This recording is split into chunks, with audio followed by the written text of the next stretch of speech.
Peanuts, go fly a kite, Charlie Brown. Today the sky is blue, the sun is shining, and there's a strong breeze. It's the perfect kind of day for Charlie Brown's favorite activity. Bye, Sally, he tells his sister. I'm going to fly a kite. Then he grabs his new blue kite and heads outside. Charlie Brown arrives at an empty field, empty except for one innocent-looking tree. You're a kite-eating tree, aren't you? He asks the tree, but it doesn't respond. Charlie Brown is suspicious, but he is not about to let a tree stop him from flying his kite. He starts to run with his kite, and just as it's about to catch a gust of wind, he feels a sharp tug on the string. Charlie Brown turns to see what his kite is snagged on, and finds it stuck in the tree branches. "Ah!" Charlie Brown groans. "I knew this was a kite-eating tree," he shouts. Then he stomped over to the tree and gave it a piece of his mind. "Now look, tree, that's my kite you've got up there, and I want it back," he says, shaking his fist. "You can't go grabbing every kite that flies by, you know. Now give it back. Do you hear me?" The tree says nothing. You can't argue with a kite-eating tree, Charlie Brown says to himself as he begins the sad walk home without his kite. Charlie Brown gets to work making another kite, a red one this time. "Back so soon?" Sally asks him. "I'm hoping the kite-eating tree isn't in the mood for strawberry-flavored," Charlie Brown replies, as he heads outside with his new kite. "Everyone likes strawberry-flavored," Sally says, "don't they?" And sure enough, as soon as Charlie Brown starts running with the red kite, he feels that familiar tug on the end of the string. The tree has eaten his kite again. Now Charlie Brown is really angry. "If you don't let go of that kite," he yells at the tree, "I'll kick you right in the stomach."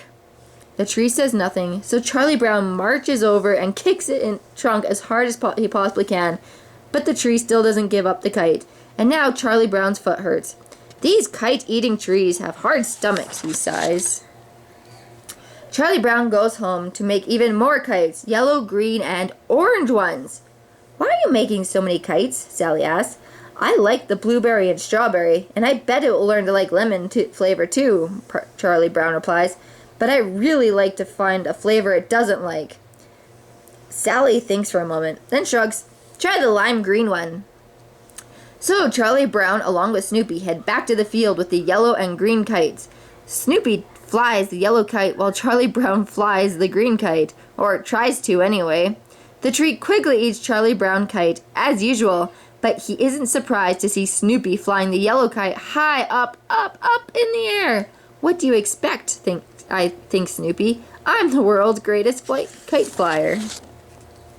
"I guess the tree doesn't like lemon flavor at all," Charlie Brown says. "Need to take note of that." But when Charlie Brown attempts to fly the yellow kite himself, the tree eats it.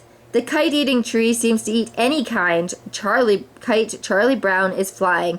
"I can't stand it. I just can't stand it," Charlie Brown exclaims.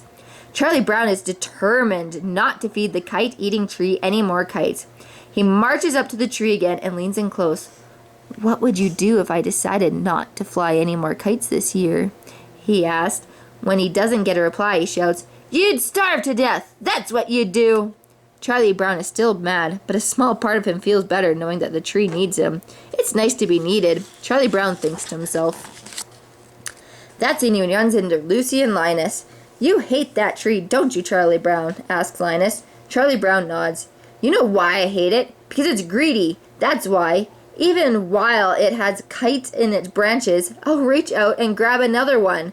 It's like a little kid eating French fries. One is never enough." Linus and Lucy decide to check out the kite-eating tree for themselves. "Don't get too close," warns Charlie Brown as they walk away. When she sees the tree, Lucy gets an idea. If the kite-eating tree eats kites, maybe it also eats dirty blue baby blankets that certain little brothers need to stop carrying everywhere, she thinks. "I don't want to live in a world where kite-eating trees exist," says Linus sadly, as he looks at the piece of a kite poking out of the tree. That's when Lucy takes his blanket and feeds it to the kite-eating tree, which gobbles it up right up. Linus stood shocked for a moment. "My own sister threw my blanket up in a kite-eating tree." He wails and runs to Charlie Brown and Snoopy and asks for help. Snoopy immediately puts on the rescue squad hat. "Here comes the captain of the rescue squad," shouts Charlie Brown. "He's going to save Linus's blanket." "That silly beagle won't be able to save anything," says Lucy as Snoopy starts climbing the trunk of the tree. "Beagles can't climb trees." "We can't?" thinks Snoopy. He continues to try to climb the tree anyways. He makes it about halfway up before he realizes Lucy is right. "Why am I doing this?" he thinks as he slides to the ground with a loud thud. "Now I'll never get my blanket back," cries Linus, just like Charlie Brown has never gotten a kite back. "Stand back, everyone," Lucy says, exasperated. "I'll get your silly blanket back." Then she yells up at the kite-eating tree. "You give that blanket back right now. Do you hear me? It may be dumb and babyish, but it's my brother's, and I shouldn't have let you eat it." The tree shudders, and Linus's blanket falls out, along with several old chewed-up kites. "I thought I'd never see my blanket again," says Linus, hugging it close. "Look, Charlie Brown, there's one good kite left," Linus exclaims, pointing the perfectly shaped kite in the pile of mangled ones.